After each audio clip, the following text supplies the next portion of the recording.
Que a paz do Senhor esteja com cada um de vós. No Evangelho de hoje vem nos falar sobre a necessidade dos homens e das mulheres de terem relacionamentos em suas vidas. Por que buscam tanto um casamento, um namoro ou estarem junto com alguém? E a resposta é muito simples. Se pegarmos as Escrituras, notaremos que desde o início, quando Deus criou o homem, Deus percebeu que era necessário uma companheira para ele. E assim surgiu o primeiro casal que nós conhecemos, Adão e Eva. Adão e Eva é um casal que prova para cada um de nós que é necessário haver companhia um para o outro, que é necessário que duas pessoas interajam para que tenham uma vida melhor. Sozinhos, nós iremos nos sentir solitários. E por essa razão é que o homem procura tanto estar em companhia com alguma outra pessoa. A mulher e o homem precisam para eles alguém que faça parte de suas vidas e que possam dividir suas alegrias e suas tristezas. Porém, quando Deus criou o homem e a mulher, ele tinha como objetivo que os dois se ajudassem, que os dois compartilhassem junto as coisas da vida. Viviam em um lugar maravilhoso que era o paraíso e por isso poderiam juntos conhecer as coisas do mundo, poderiam juntos compartilhar as alegrias e as tristezas que vivessem em seus dias. Porém, a partir do momento em que o homem e a mulher caíram em pecado em função da serpente, acabaram assumindo para eles certos valores que não são valores espirituais, que são valores carnais. Por isso que vemos tanto hoje situações de casamentos não darem certo. Por quê? Porque antes, quando Deus criou o homem e a mulher para viverem juntos no paraíso, foi para que pudessem juntos viverem as boas coisas e compartilhar as boas coisas da vida. Porém, o pecado os levou a compartilhar junto, foram coisas ruins, que foi cair em tentação por causa da serpente. E com isso, os casamentos de hoje carregam com eles o DNA desse pecado original. Às vezes, nós percebemos isso nos motivos que as pessoas levam ao casamento, as razões pelas quais elas querem casar. Não posso generalizar isso, mas na maioria das vezes, as mulheres se casam porque esperam nos seus maridos uma vida de conforto, uma vida melhor. E muitas vezes os homens se casam com as mulheres esperando dela uma vida com relações sexuais. Ou seja, o motivo dos dois está errado. O motivo que eles deveriam compartilhar juntos seria de viver uma vida feliz dentro dos ensinamentos de Deus e que pudessem viver o amor, mas não o amor pelo desejo da carne, pela ganância ou por qualquer outra coisa que levassem eles ao pecado original, aquilo que a serpente os fizeram a cair em tentação. E é por isso que nós, constantemente em nossos casamentos, em nossos namoros e em nossos noivados, devemos tentar lutar contra os desejos da carne. Hoje é extremamente difícil, são raros os casos de pessoas que vivem relacionamentos e lutam contra a carne para poderem viver esse início de namoro e noivado e não viverem as relações sexuais antes de se casarem. É extremamente difícil enfrentar a carne. O desejo, um dos grandes desejos que o homem cai em tentação é o sexo. Não tem jeito. Ele sempre lutará contra isso e às vezes perderá essa batalha. Nós vemos situações onde muitos santos passaram por grandes perrengues e grandes dificuldades por causa disso. Porque eles são seres humanos, têm carne como qualquer um de nós e enfrentam os problemas das relações sexuais. Às vezes desejam certas pessoas e sabem que para trilharem os caminhos de Deus não podem fazer isso, porque a carne não é a base de sustentação do Espírito. A base de sustentação do Espírito é o amor. E o amor, quando nós falamos de amor, não é da paixão. A paixão é o desejo da carne. Já o amor é o desejo de ter o bem do seu irmão. Quando nós desejamos ter o bem do nosso irmão, nós nos aproximamos muito das coisas do Espírito, das coisas de Deus. Agora, quando nós desejamos viver as relações sexuais, viver a ganância, o dinheiro, tudo aquilo que é relacionado às coisas do mundo, nós já passamos a não viver as coisas do Espírito, mas da carne. Por isso, nós precisamos de nos desapegar, de certa forma, desse tipo de pensamento. A gente sabe que não é fácil.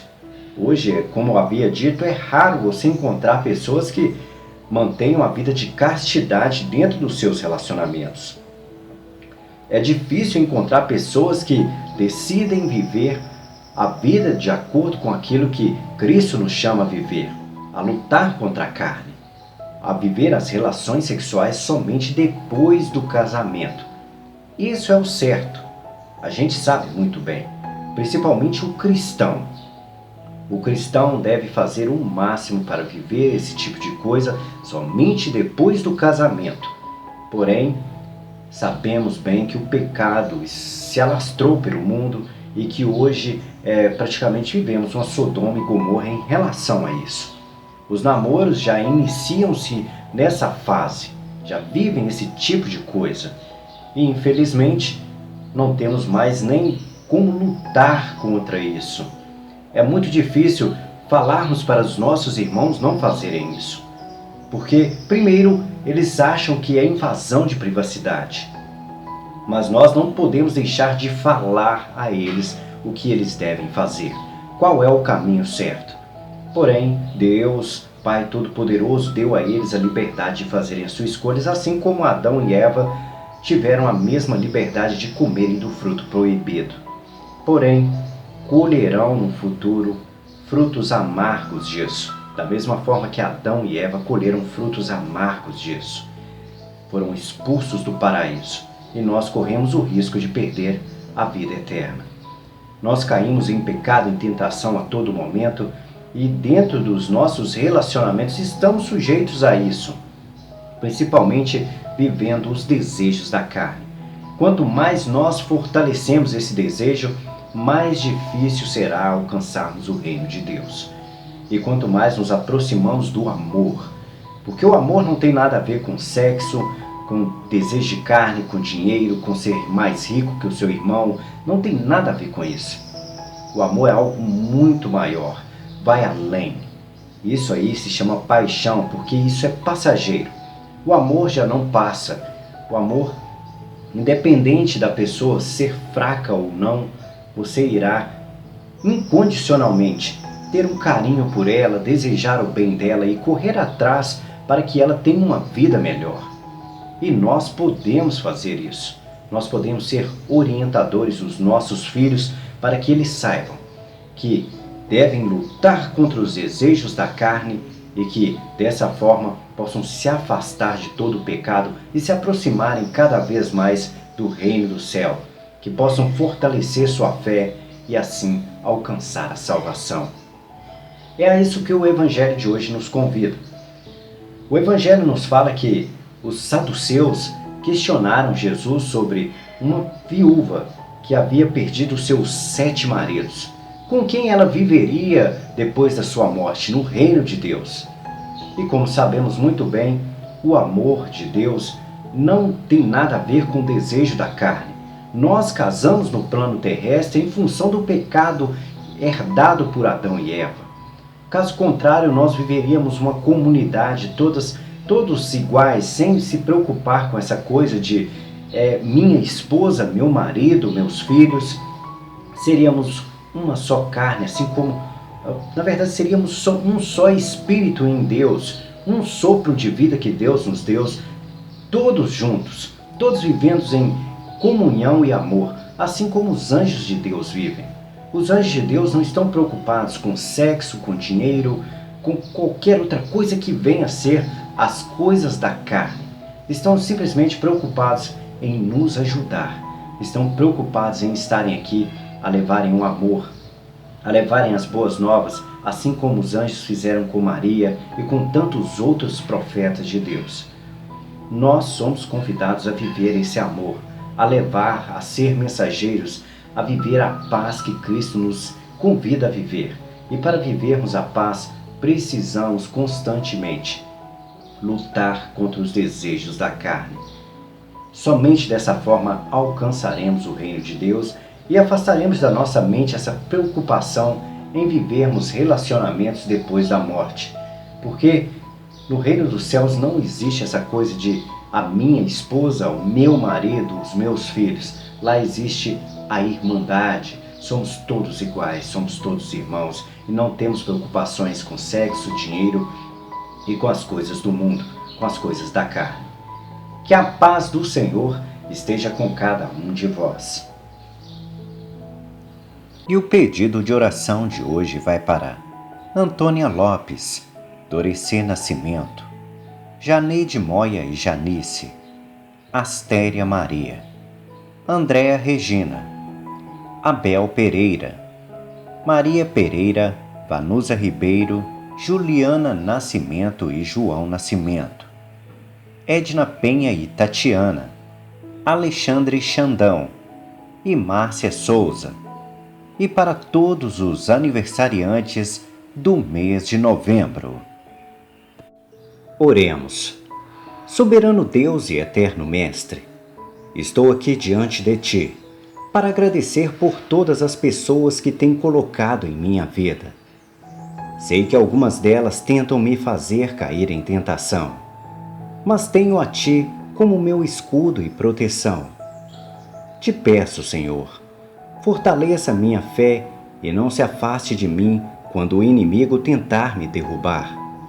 Ajuda o meu irmão, que passa por tantas tentações que fazem as minhas parecerem pequenas. Vem curar, vem libertar, vem fortalecer o meu irmão no Teu amor.